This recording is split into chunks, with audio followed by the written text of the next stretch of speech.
This podcast is brought to you by Most Valuable Podcasts, saving your day from boredom with the best podcasting entertainment.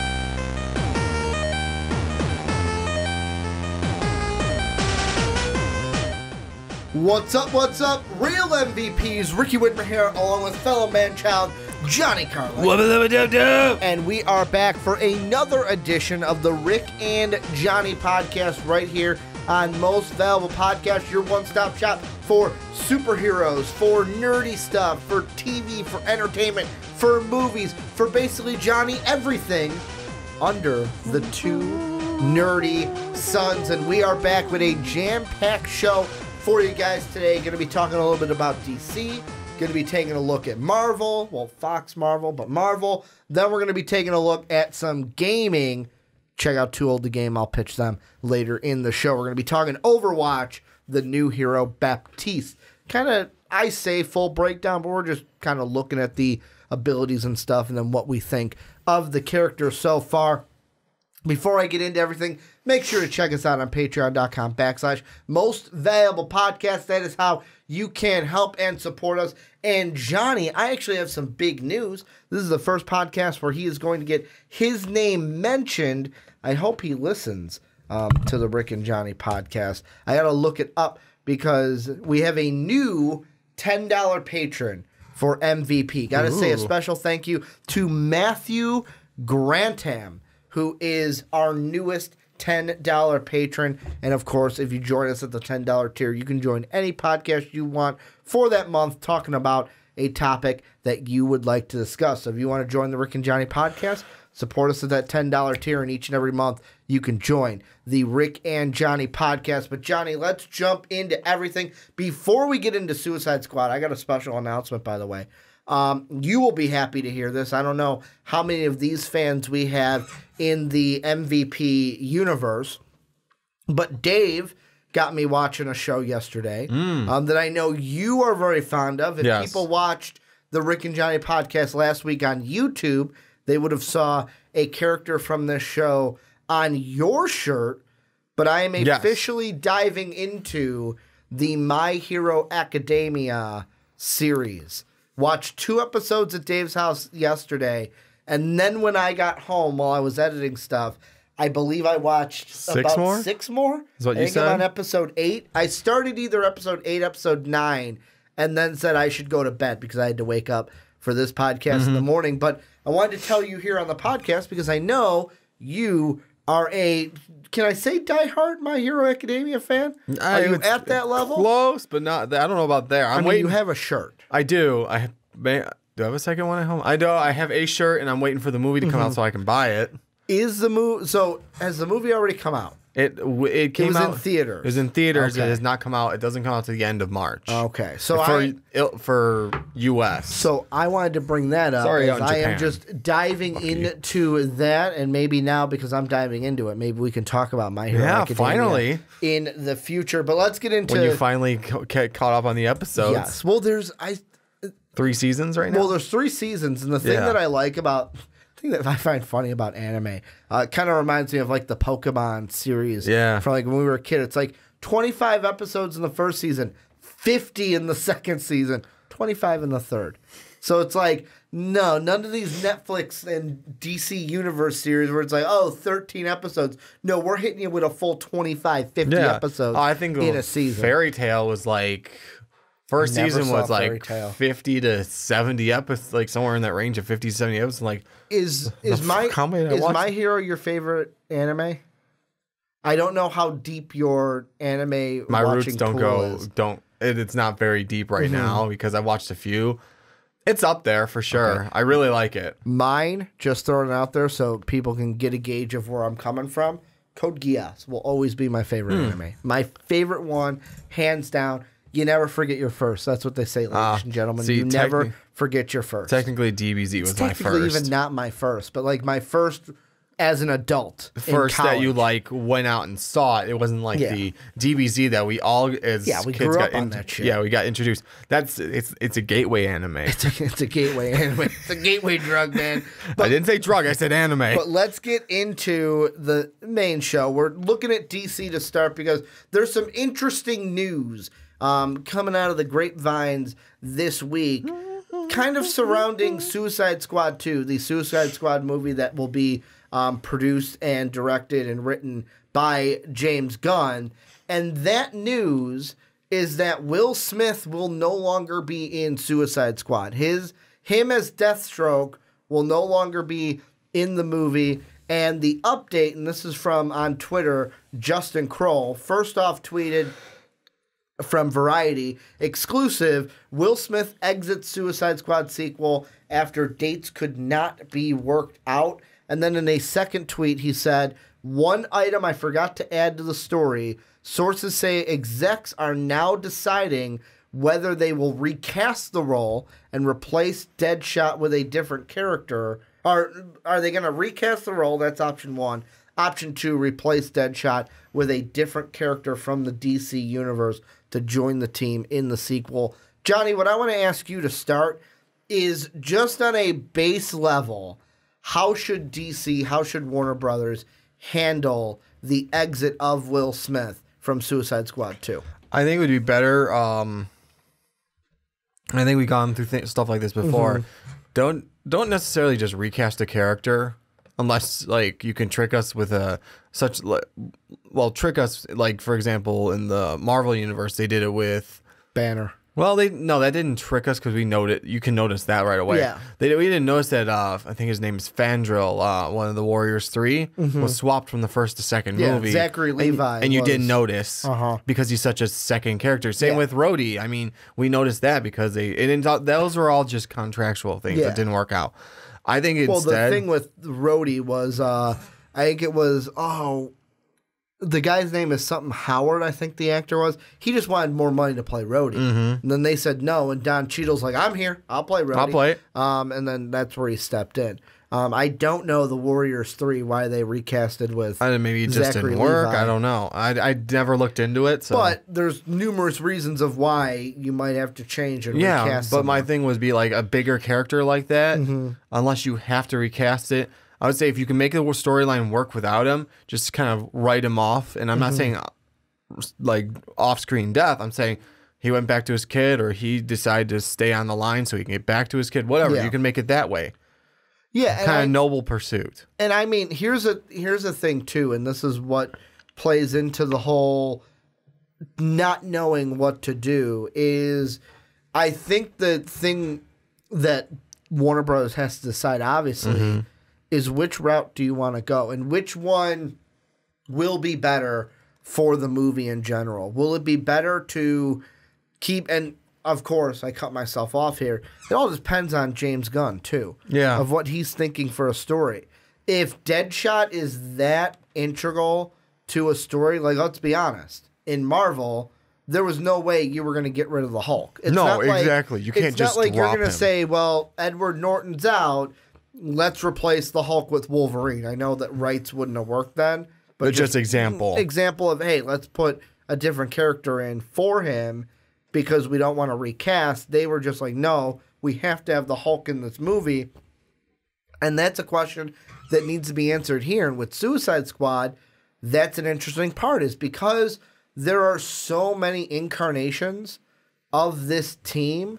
Like, I'm looking alone. So the original Silver Age Suicide Squad from the Brave and the Bold 25 from like the 50s to the late 80s was just Rick Flag, Jessica Bright, Hugh Evans, and then Corinne Grace. Then after that, you get that first volume 1 of Suicide Squad, 80s into the early 90s, where you get Deadshot, Amanda Waller, Enchantress, Captain Boomerang is in that Suicide Squad. You get guys like the Penguin, Killer Frost, Velocity, Slipknot. And that is something that I think is interesting of how important is Deadshot to that story. And looking back at Suicide Squad 1, I would say if you're going to continue off of that, Will Smith's Deadshot was pretty important to that story. Like, it was him and Margot Robbie were the two, maybe because it was just Will Smith, and he was like one of the good performances from that movie. Yeah. I think that's what really is worth the more of the fact of it is the fact that the movie was more focused on Margot Robbie and Will Smith's characters because they just honestly they just kept focusing on those two for the most part, and the other characters are just kind of on the side until you got like little detrimental points of where this is them or this is their time to shine. Like I know he actually died in it. The one Diablo, I think it was. Slipknot. Is that Slipknot? No, Slipknot was the one that Slipknot died in the beginning. Yeah. Diablo was at the end, but he was the fire guy. When he actually turned into like the full-on I thought you were demon. talking about the beginning. No, Slipknot was just tried to run away. Slipknot was got his head exploded. Yeah, Slipknot was the one. Spoilers, by the way. Yeah. Spoilers for Suicide Squad 1. Slipknot was the one that they used that character to make an example of. Yeah, basically. Like, hey, we don't really care. This one's a throwaway. We'll do that. But yeah, I mean, there's probably other characters you can replace them with. Am I familiar? Excuse me. Am I familiar with them? Not really, but here's the big one people are throwing out, and I just want to throw this your way. Because here's another thing I want to throw on top of it first. Is that there's no cast list right now. Like, we do not know James Gunn-wise what characters he wants to use. Like, people are assuming that, because I'll read it here from the Screen Rant article I'm looking at. While no casting has officially been announced for Gunn's The Suicide Squad, which will technically be a sequel to Ayers' film, but is expected to also try and reinvent the property, Variety sources say that Warner Brothers and DC always planned on asking both Smith and co-star Margot Robbie to return. Smith's departure is reportedly tied to scheduling conflicts, which isn't hard to believe when one considers how much he works.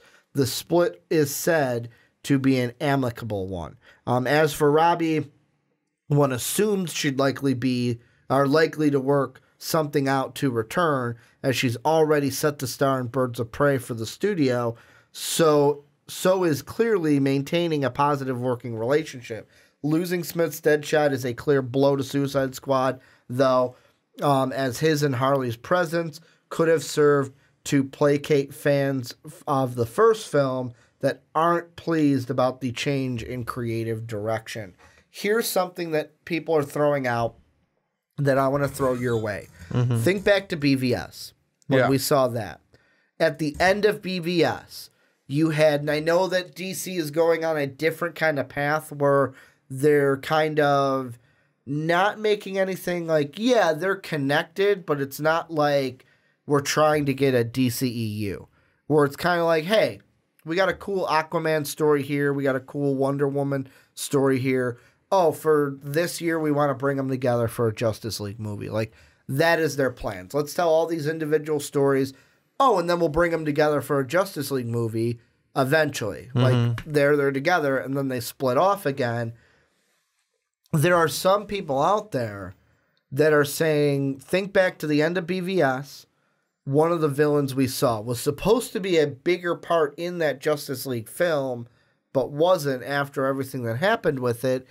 You had, and I'm going to get his first name wrong, Joe Manganiello, who was the Deathstroke character. Yes, we saw him at the end. People are saying, give me Manganiello's Deathstroke character. Have him step in. As the replacement to Deadshot in Suicide Squad. How would you feel about that? And is that something that Warner Brothers should look to do? Because they already have the actor in the role. They already have his presence. Or should they look to go a different way and bring in somebody? Let's say they're not going to do Deadshot.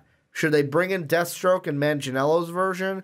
Or should they say, hey, we're going to go with a different character and fit something else into this? I mean, that would be like a decent supplement because, I mean, they have generally the same characteristics. I mean, one's assassin of like straight up blades. Firearms, and one's blades and will use firearms. So, I mean, that would be an interesting one to go off of because then you can just kind of change up some of the kills in different ways in the film than like just straight up shots. Yeah, and I mean, to me, the only thing that I thought about when I saw that was how many versions, and I get that I'm or I should say I'm kind of getting, that DC is keeping the TV series on the streaming service different than their movies. Like the TV shows are within their own universe, which that isn't even clear enough because, I mean, you do have references to, like in Doom Patrol, I think it was episode 2, Cyborg references the Flash. Like, oh, he's not really that fast. And something like that. And like Aquaman has been referenced in either Titans or Doom Patrol. And the question is, are they just referencing those like, hey, the TV series are in this little bubble. Of course, Batman, Superman, Wonder Woman, Flash, Aquaman are going to be in that bubble. Yeah. But over here, we have like multiverses. This is a multiverse here. The TV is a different multiverse. So this Batman is different than that Batman. Is that what they're going for? Or when they reference the Flash on Doom Patrol, are they referencing Miller's Flash from the TV or from the movies? It's not that sure. So to me, the question is, if they're separate, doesn't matter. Have Deathstroke in it if you want. If they're connected, though, then it becomes a little tricky because I'm assuming Deathstroke is going to be in Titans sooner rather than later. Like, the two baddies that I thought of right off the bat for Titans when they announced it, Trigon and Deathstroke. Yeah. And then with Deathstroke, you better give me Terra because I love that character and I love how Deathstroke manipulates her to go against the Titans. Since I think they are keeping them separate, I think when the Flash is mentioned in the TV, that's a Flash that is the TV version's Flash and not Miller's Flash. Yeah, because of that, I feel like they could have Deathstroke in the movies and in TV, but would you want that? Would you want two versions of the same character?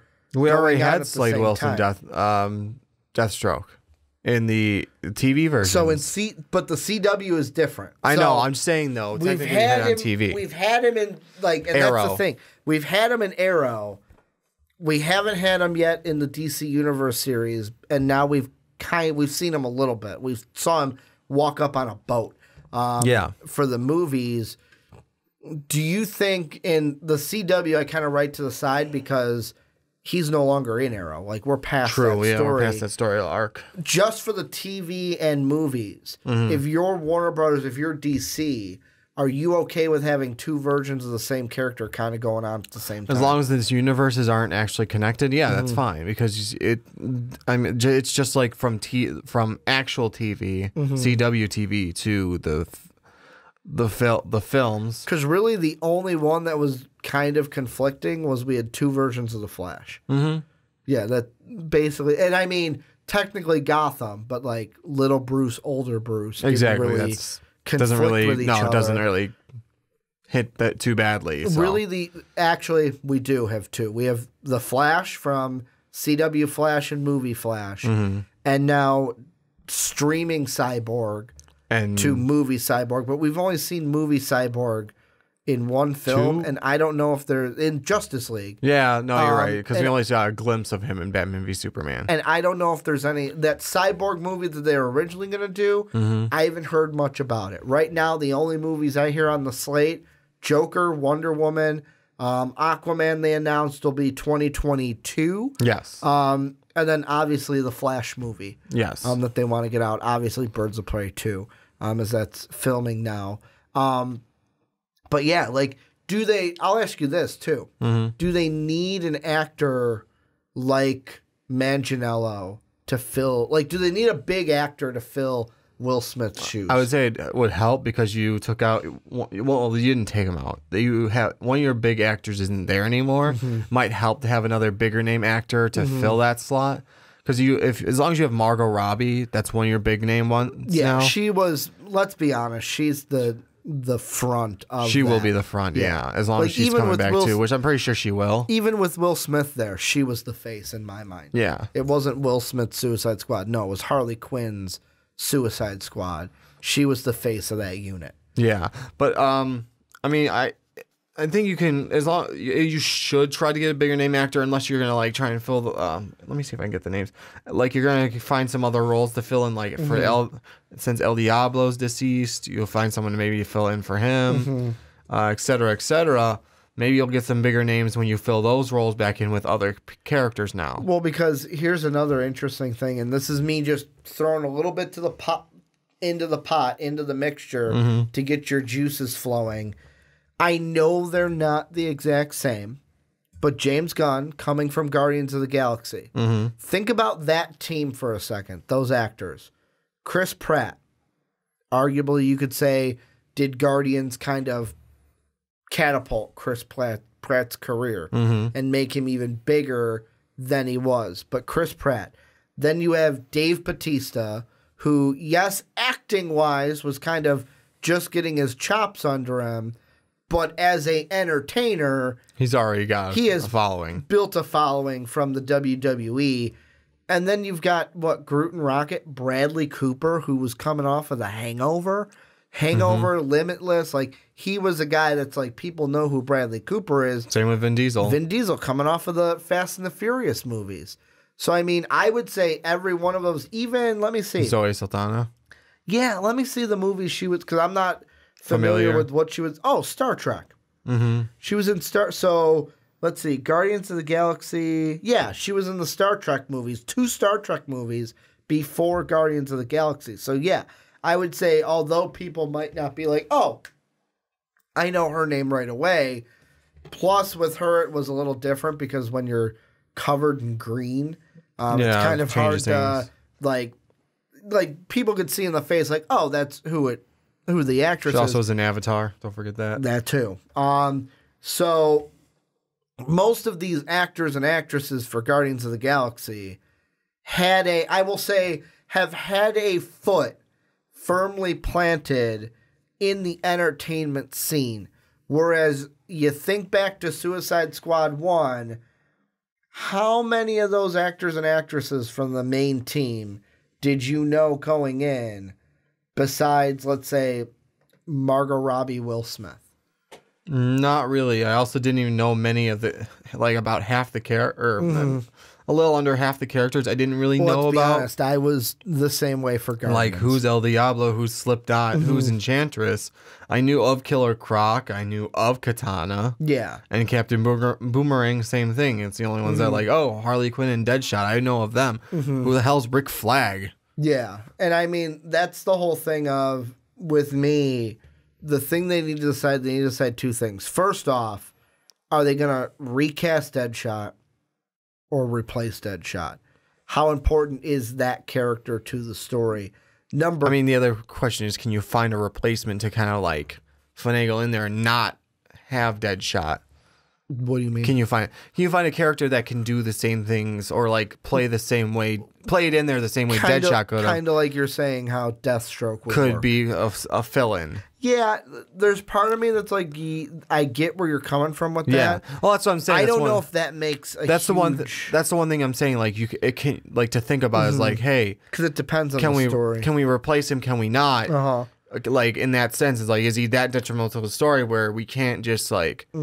Can we throw any character in there, or can we does it have to be that close of a character? That's another question, like, you have to throw in there, but yeah. That's another thing. In my mind, it's got to be a character the casual fan at least knows about. Because, like, Deadshot, I would say, isn't diving too deep into the not too hard gallery. Yeah, it's like, not... you might... More people than not, I would say, know who Deadshot is than, like, Diablo, or know who Deadshot is than Enchantress. That's just me assuming. I don't have any data for that. Yeah, I would think so too, because like I even heard of Deadshot, and I'm not a huge DC guy, so it's like, yeah, I mean, well, and it's like too, like I'm looking basically at different, because there's a ton of freaking villains that have been in, and the other thing you got to think about, and why Deathshot or Deathstroke might be the best option is. You're not going to use Black Adam because you're setting him up in the Shazam movies. Really, do you use any Batman kind of villain? Do you use a Poison Ivy? Do you use a Penguin? cast I think Clayface was in the Suicide Squad at one point. Do you go with them? Because there's just so many Batman villains to where, hey, Matt, you're not going to use this guy? Cool. We're going to take him. Obviously, you're not going to use Speedy because the Flash movie wants to set up the Speedster universe. You're not going to use Killer Frost in my mind. So it's like, will it become, okay, we're not going to recast Deathstroke. All right. Or we're not going to recast Deadshot. All right, we have to go with Deathstroke. That's going to be kind of the decision that they make.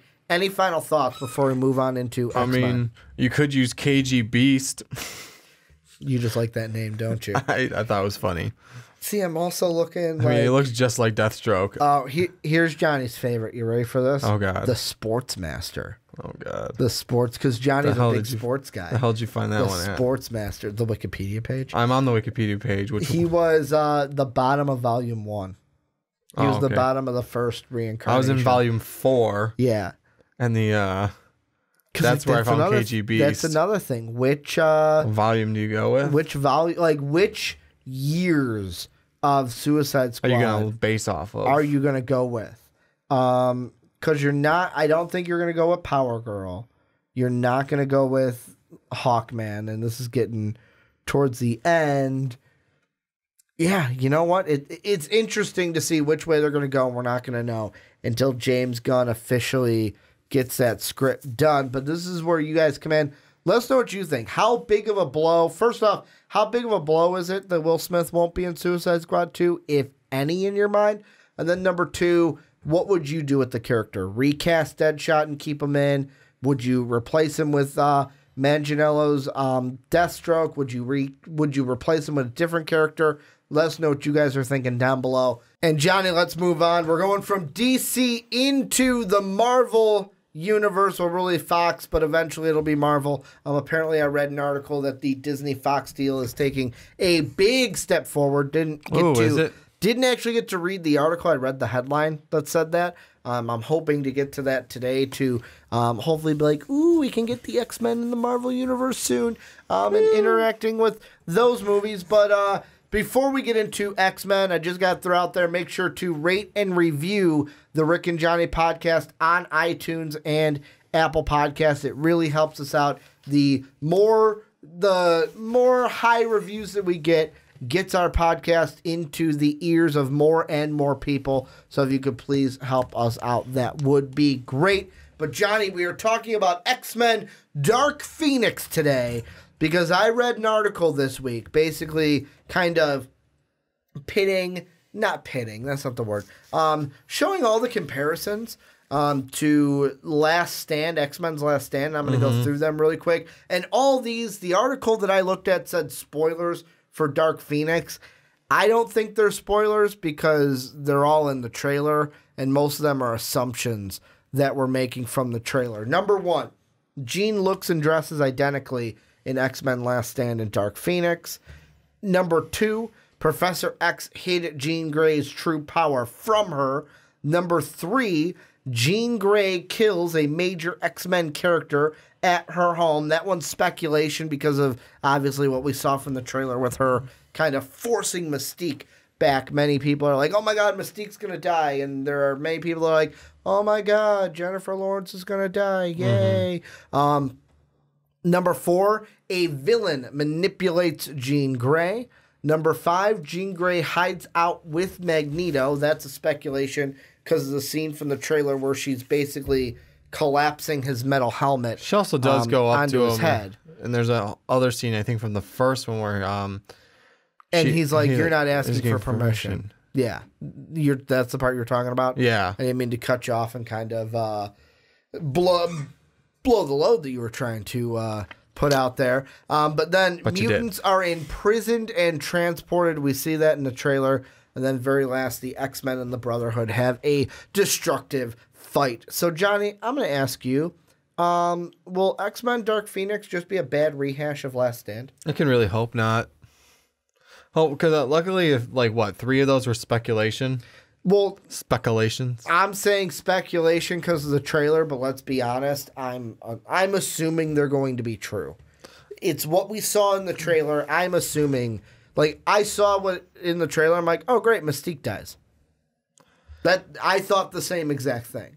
I mean, who knows? I mean, we don't see anyone actually die. We just see a grave covered in black, whatever that was. They're painting the picture for me, Johnny. We see Mystique get blown back. We know how strong Jean Grey's power is. Yeah. Who do you think that grave is? I'm not going to assume because, I mean, we don't see who it is. I mean, for all we know, because Johnny's like, I'm not going to speculate. I'm not going to speculate on that because, I mean, the first thought when I first saw it is like, oh, so Jean Grey dies. Maybe. Do you think they'd kill off Jean Grey? Maybe because what do they have to lose anyways? It's being bought out by Marvel. What do they have to lose? To be honest. It's funny that you say that because another article. Didn't they think in the cartoons? Did they not think her dead for the longest time throughout part of it? Bit. Yeah, you're right. So and then she came back. Exactly, that could be. Maybe they could have said like they let her. She died in this one. They did in the other movie too. From set 2 to 3 she died. Mm-hmm. With me. Everything I see about this movie, and I knew this is what this topic was going to turn into. Yeah. Even though it's not the title. Everything I see about this movie does not make me want to go see it. Like I told you coming into the podcast today, I feel like I'm going to be dragged to this movie by myself. Yeah. Not going by myself. Obviously, I'm going with you. Like, I'm going to be split into two halves, and half of me is going to go, do we have to see this shitty movie? And then the other half is going to go, come on, we're going to see X-Men. That's just how I feel with it. Like, there is nothing that they have shown me thus far that has gotten me excited for this movie. Like, anything. And that's the one thing that isn't because, like, and I'm throwing this out because this is kind of like a therapy thing. I'm throwing it to you and everyone watching and listening at home or in the car, wherever you are.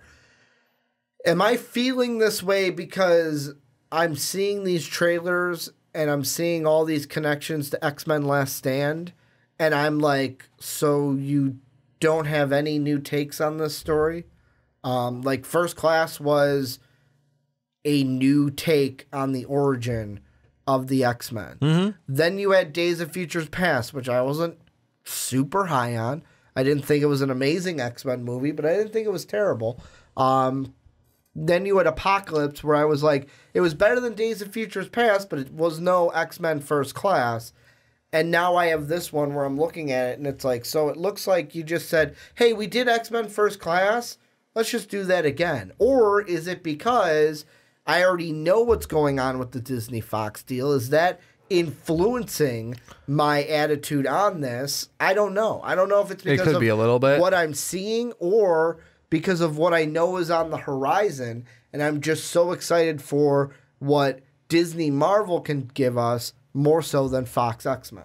Because, yeah, I mean, to be fair, you didn't have a high expectation when it came to Fox X-Men movies. I mean, X-Men First Class, I really liked. Yes. Like, even the first three, like, how old were we for those three? I don't even I think part remember. of that, too, was, like, I try to keep an idea that also, like, there's some, not nostalgia factor necessarily, but, oh, my God, we're getting X-Men movies. Yeah, so the first three movies, I don't really, like, in my mind, I don't criticize them a ton. No. Because, like, we were 10 when the first one came out. And I was just flipping excited at that point to see an X-Men movie.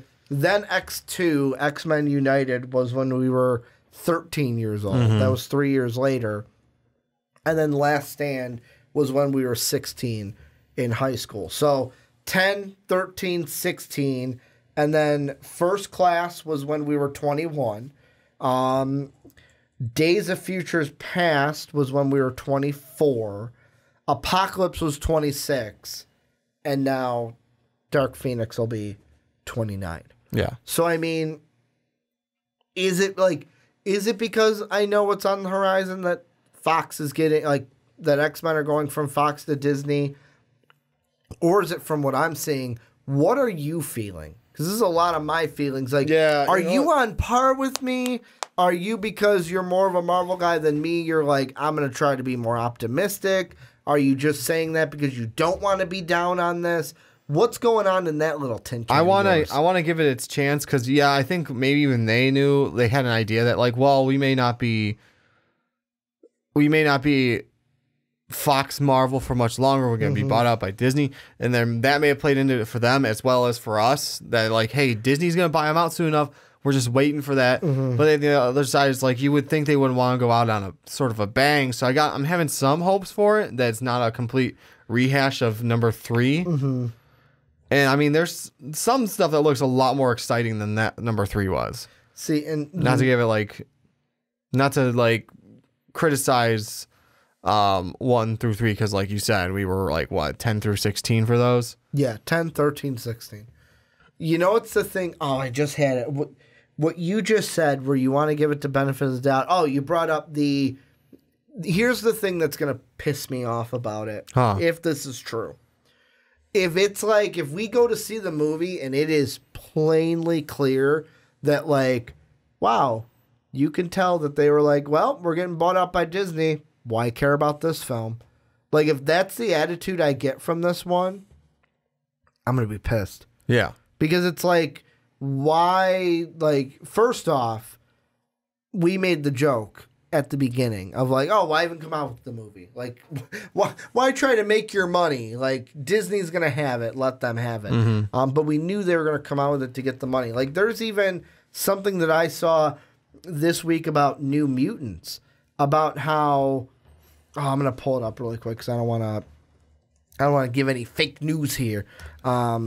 On the podcast. Not about that fake news. But yeah, no fake news. But I mean, there's even an article from like yesterday that said the New Mutant reshoots still haven't happened and aren't planned. So in my mind, is that movie still going to happen? Yeah, really. It's still on the freaking chart. Like that movie's probably going to be even worse than this one. You're anticipating for this one?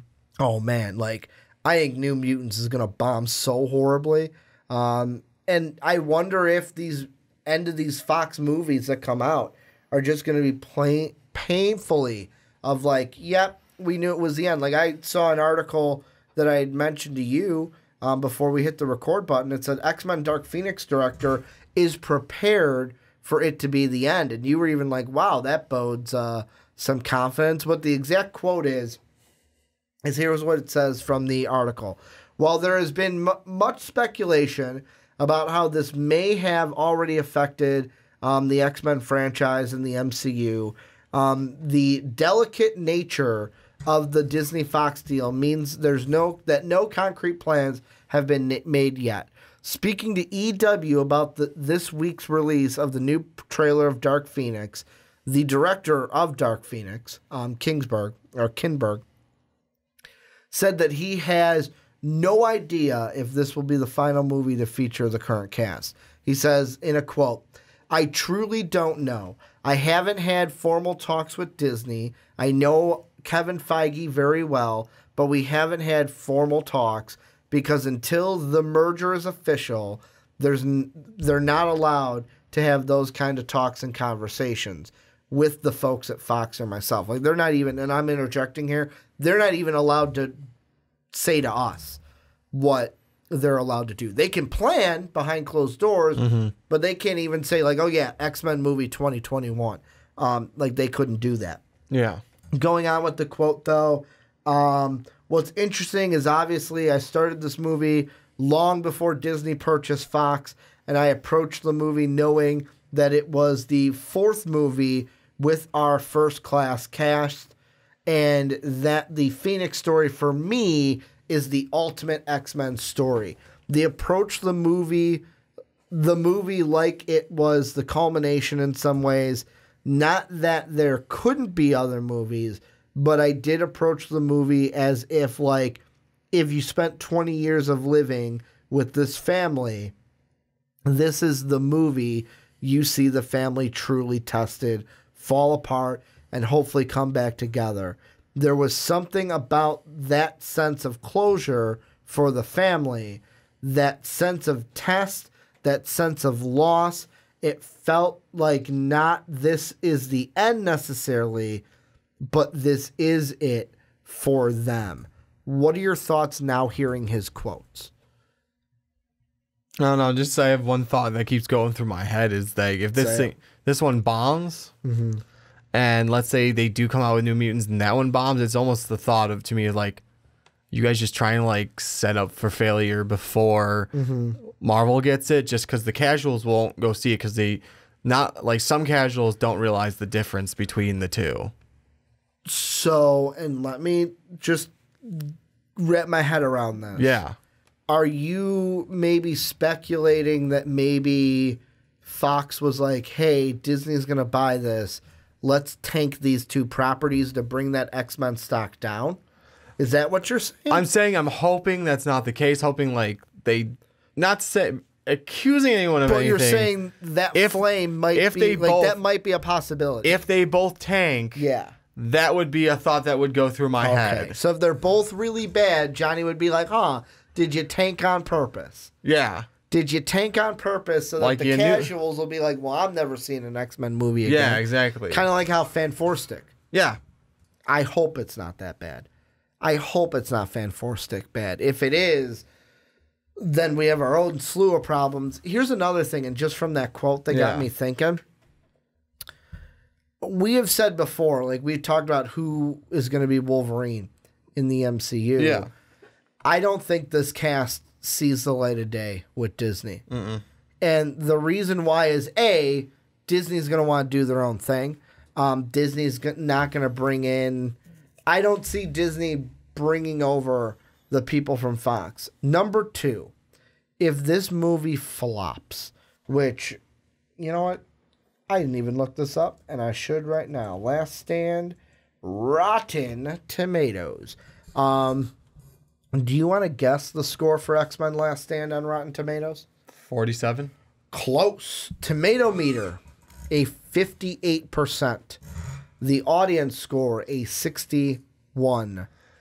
See, I wish I didn't drop it to 10 points because I was going to say 57. I'm like, I'm going to drop it a little bit. Where First Class, just to compare it. Yeah. Let's see. First Class. Come on. Give me this tomato. Yeah. X-Men First Class. Tomato meter, 86. Audience, 87. A lot better of a movie. So, like, if this does the same, if not, like, because here's the thing. If it's a bad rehash of X-Men Last Stand, in my mind, it's going to have worser scores than X-Men Last Stand. Because usually the next reincarnation does worse than the first one. Yep. If it's just a bad rehash of Last Stand, why would Disney say, hey, let's keep these guys around? These guys got less than a 50 on Rotten Tomatoes. The critics hated it. Why would we? Like, give me the argument, Johnny, for if it does bad, why Disney would even want to keep this cast around and not have their own. No, they wouldn't. And that's the thing. It's Johnny's like, Ricky, I can't come up with an argument and that's the thing. It's not only the actors and actresses. They might want to think about keeping the actors and actresses because they may be doing a good job. It's the producers and the directors and all them. And the writers, it's like, yeah, no, you guys are gone. There's like a few of these actors that I love them in the role and they fit really well in the role they're playing. But they may not, if like they don't keep them all, any of them, like they don't keep a certain amount of them, they're not going to keep any of them. Just because it's like Disney likes to find, and Disney's really good at finding actors to fit the roles of the characters. Now, the one thing I want to look up really quick is that, there it is. That is what I was looking for. So, this news was from December, obviously. Yeah. With the script of, let's see, finding it here. So apparently, let's see. I'm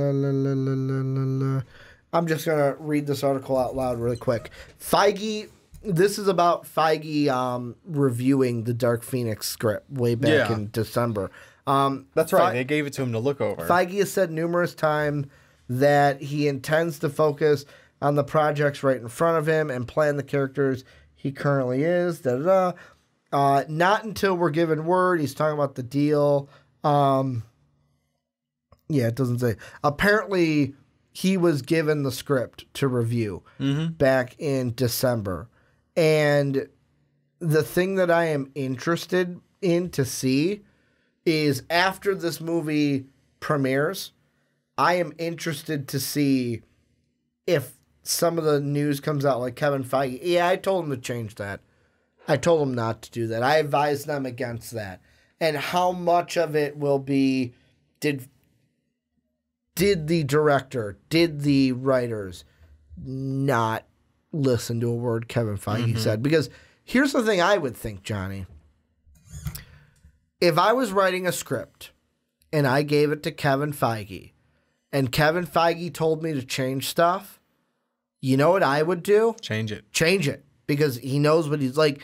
The Marvel films, and I know there are people out there that are like, there are some people out there that are like, not all Marvel films are that great. Like Ant-Man #1 isn't an amazing film.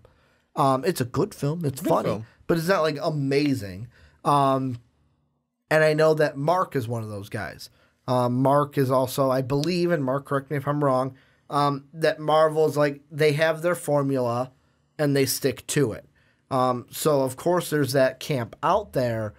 But I believe Kevin Feige, with the movies he's been attached to where it's like, if he gave me some pointers on my script, I would pretty much think about changing them 80%. Yeah. You know what I'm saying? Like, 80% would lean towards, yeah, make this change compared to the 20% of doubting him. I wonder if there were things they said, hey, you should do this, you should do that. And I wonder if they were like, nope, not going to do that. That doesn't fit with what we're doing. And I wonder if that's going to come out after the movie premieres. I would like to know now, like, what changes, or at least some of the changes he said to make, or just and if the they did, thoughts he had about it. Yeah, and if they did or didn't, because now, like, again, we do have to wait and see if this movie's going to be any good or not. But yeah, I get your concerns.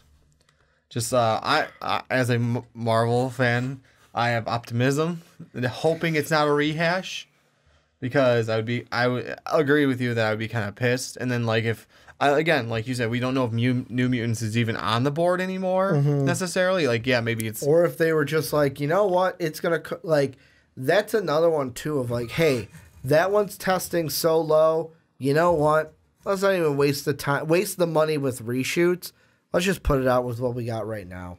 Yeah, let's try to make our make some of our money back. Like, and that's gonna be the last taste we have in our mouth is New Mutants. Yeah, but again, that like kind of puts a bad image for the casual, like the casuals that don't necessarily like. I've got people that I've talked to, like they bring up they're talking Marvel, like Disney Marvel, and all of a sudden go X-Men. I'm like, not the same thing. Yeah. And they look at me like, one's Fox owned, one's Disney owned. And they stare at me like, yeah, I didn't know that. I'm like, yeah, they are separate properties. Yeah. Which is why you've never seen crossovers. And that's why I feel like and we've talked about this before, when X-Men comes over to Disney, just wipe that slate clean. Let me wipe that slate clean, disinfect it, clean it off, spray nice. Spray the whiteboard with some... I almost said Febreze, but it's Windex. Yeah, we're wipe it all down. We're getting that slate nice and clean for those new actors. Which we found out not too long ago. You can't do that with our whiteboard anymore. No, you can't. We have had. So speaking of that, I'll do this at the end. Little kind of story time with Rick and Johnny.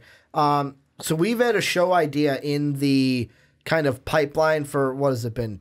2 years now. This is longer than our show's been around. It's basically been longer than our show that we've wanted to do this. It's basically Deadliest Warrior, but comic book characters.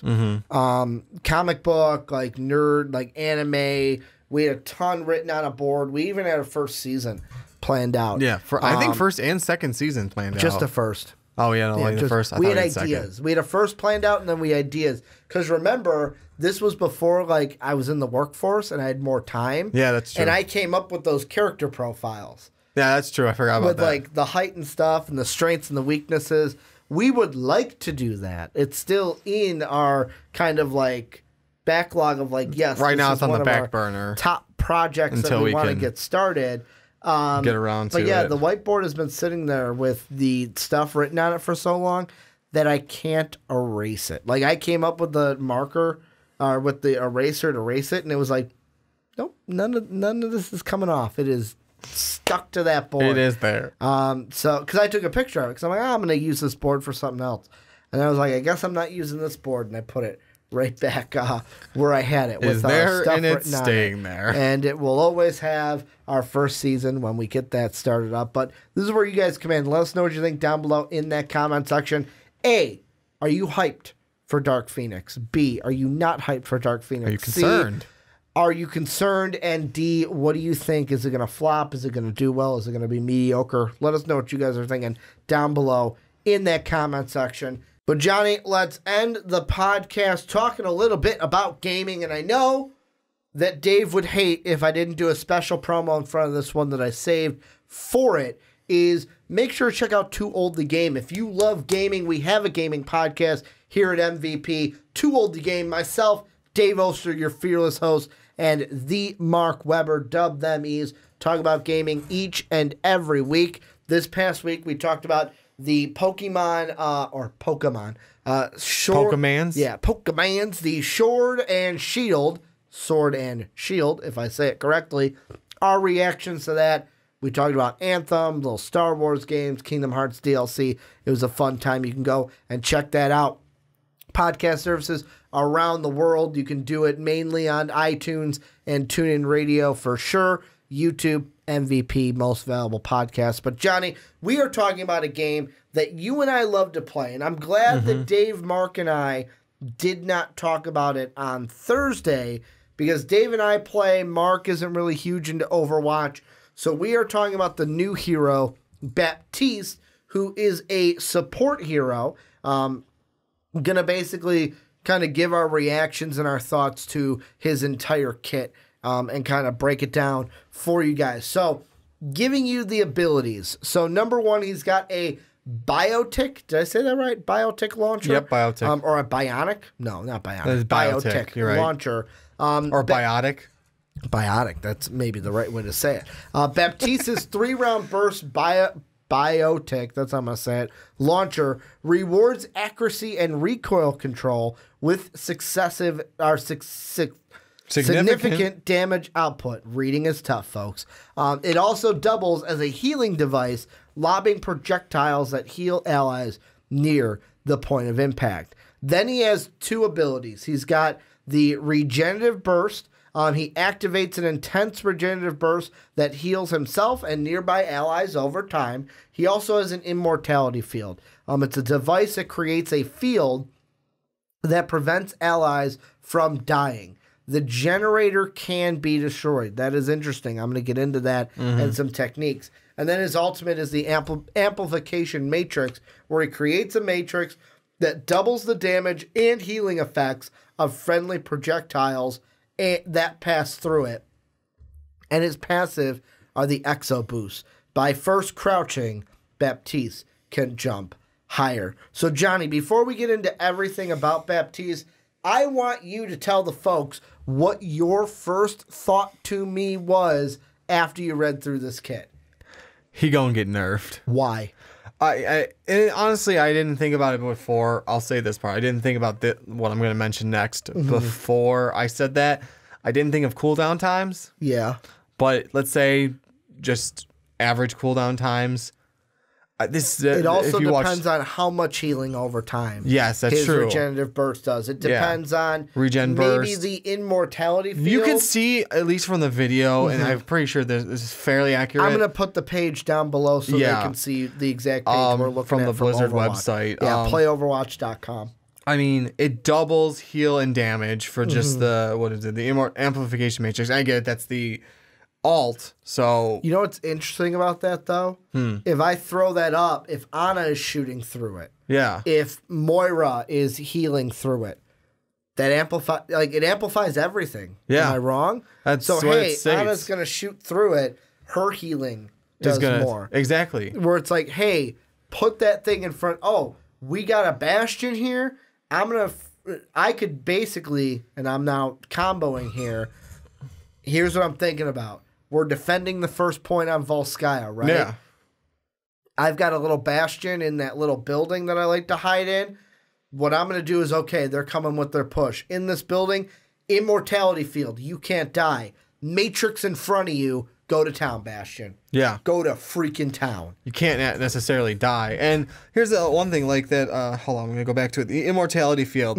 The one thing I'm thinking about first off is kind of a waste if you just straight up throwing that down. You both have full health. Why the hell are you going to stay in I'll say in the video, it's showing a Bastion shooting him and a Winston. Kind of a waste to just straight up throw that down. It depends on how much damage you're going to take. Yeah, well, that's the thing. It's like, why would you don't just stand there and take the damage. But, like, to throw that down when you're both at full health, I think is kind of a waste. Now, Winston's down to... It also depends on situations as well. Oh, yeah. I get it. It's all situational. I'm just going off generally. I see the immortality field, to me, being the best friend during cap the points. More so on defense, where it's like, oh my God, final push. I'm going to throw my immortality field down to see if we can just stay alive. Offensive side of that, too. To final stay push. On the point. You final push, you throw that thing down so you guys can't die. I wonder with the healers that we have, and this is just a random, you know me, random thoughts pop into my head, and I just ask them. The first question we have to always ask is, how does this affect the support group? Because, like, at first, when the game first launched, we had Zen, Mercy, Lucio. Then we added Ana. That changed the game. Then we added Moira. That changed the game. Then we added Brigitte. That changed the game. Now we're adding Baptiste. How, in your mind, does this change the support field? And who gets mixed around? Because if Baptiste becomes more of a playable support character, how does this change the field of support? I mean, I'm trying to think how you necessarily bring that about. Because Mercy is so useful, she's never going to be. I think she got nerfed again, though. She's never going to be truly knocked down, though. That res is too strong. It is. Having that res there. Even with how they've knocked that back to how it used to be, the res is just so useful.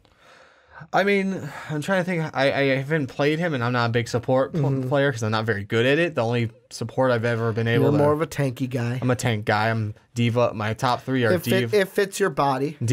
Thank you. Diva, Reinhardt, Orisa. Not in that order. But my the only support I've been able to play decently was honestly Brigitte. Why? Because she's sort of like a tank. Exactly. A lot of damage given out. Heals while you damage. But I mean, I'm trying to think how he's gonna mess with it, because I mean, now you don't really need Ana strictly for, because he can heal via shot, but he can also actually do damage, whereas Ana can do some damage, but not. His healing is the grenade. Exactly, that's what I'm saying. Yeah, where Ana can actually, I can shoot you with my rifle and heal you. Yeah, exactly. But he can shoot you with the grenade part of the launcher and heal you, whereas then he can also turn around and tick, tick, tick, tick, tick, tick, sort of like throw out a soldier thing eventually. Yeah, to enemies. Yeah, exactly. So it's like you can throw down that amplification matrix, and let's say you got a teammate and it's an enemy fighting in behind it, you throw down that matrix, you shoot the enemy, then you shoot your teammate with the grenade launcher, and you amplified both.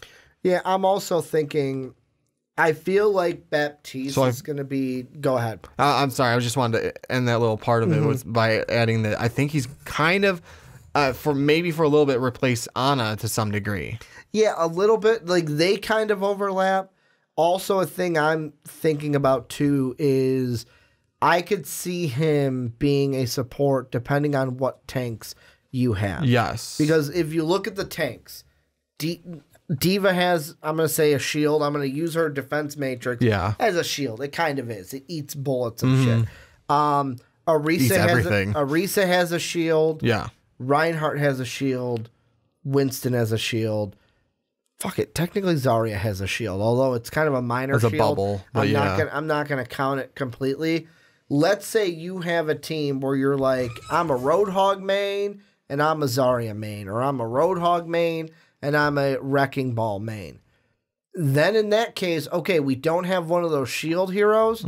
Let me have a Baptiste so that we get that immortality that I know it's not an actual shield. Like, and that's another thing too, is like when I say situational, I kind of feel like Baptiste may become a must hero on capture the point defenses. Yeah. Where, for example, Eichenwald, he will probably be a character where it's like, hey, we can have him for the first point. If we lose that point, get off of him. Switch to something else. But I mean, he could also be useful on a payload too, where it's like, hey, we got to stay on the payload, immortality matrix to kind of keep that, or an immortality field to try to keep you alive.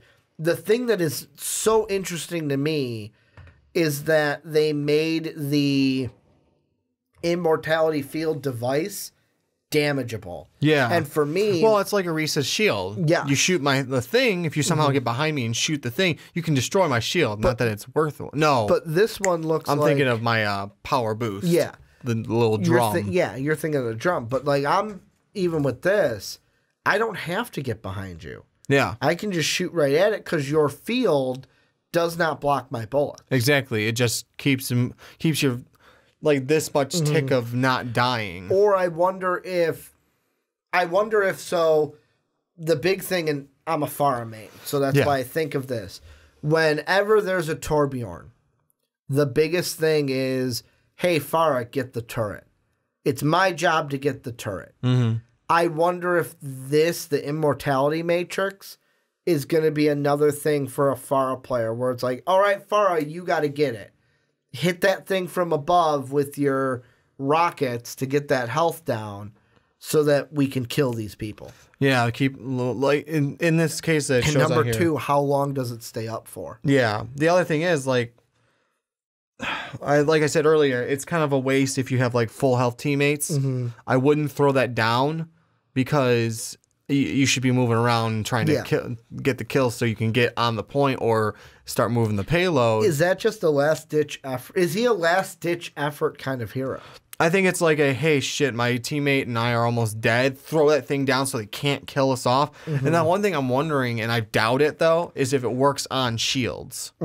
So, like, yeah, it can hit the tick down to a certain point on the shield because shields have health, too. Interesting. And I'm wondering, I have to play on the PTR because I gotta get the computer set up then first. But play on the PTR so I can see if it does that, because that'd be interesting if like, hey, Ryan got his shield almost like he's holding what's Farah's map?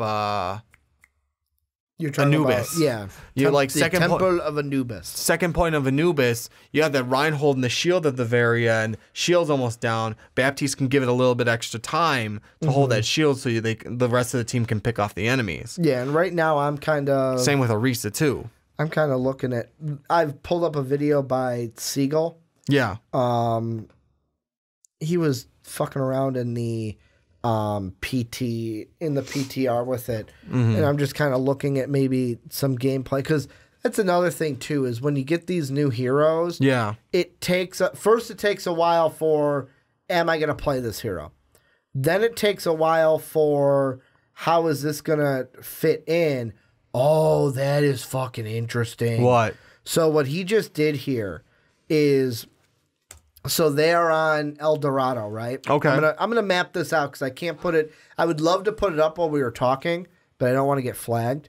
Yeah, exactly. By Siegel. But what he's doing is, so on El Dorado where they've just rounded, the truck has just rounded. His team's on defense of the payload, and they have just rounded the first turn, and they're going towards that kind of the first straight. And it's got the kind of upper level, usually where like the snipers sit or like a Torb turret sits. Right before you take that second turn to get into the town square? Well, what he did, exactly. Okay, what down that little did alleyway was there's a little indentation of the wall.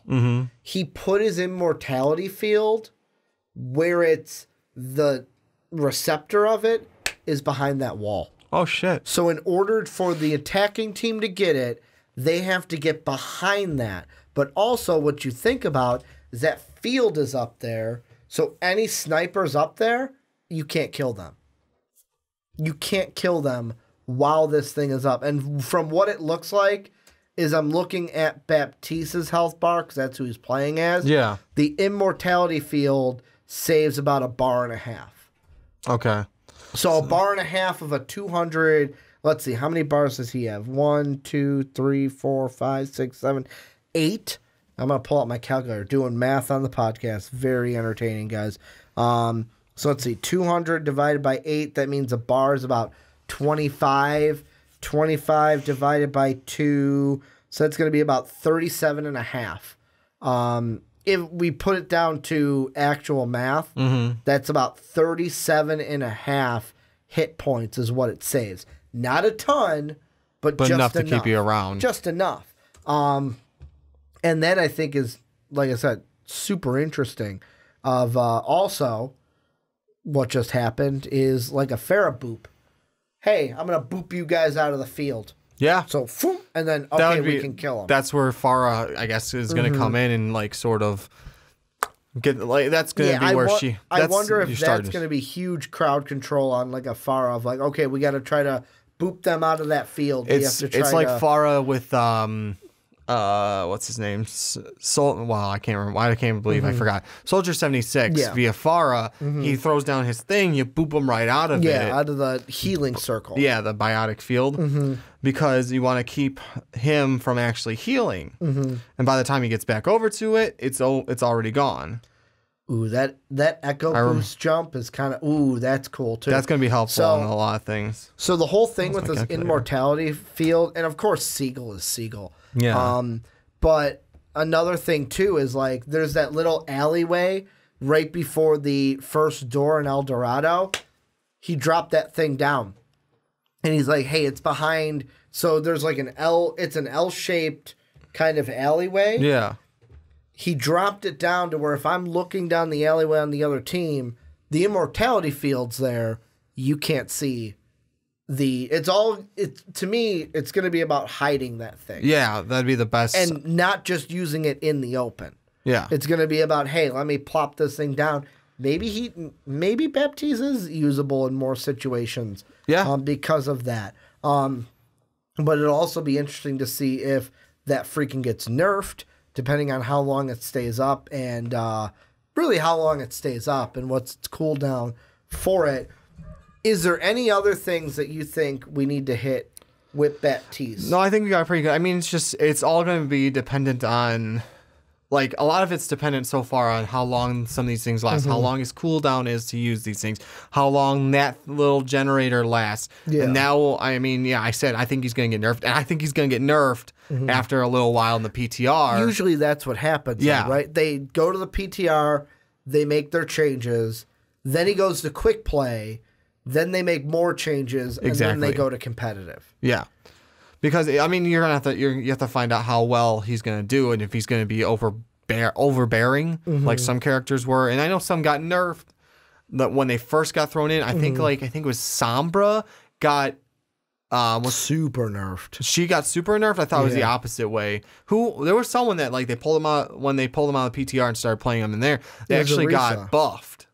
I remember Orisa being totally OP.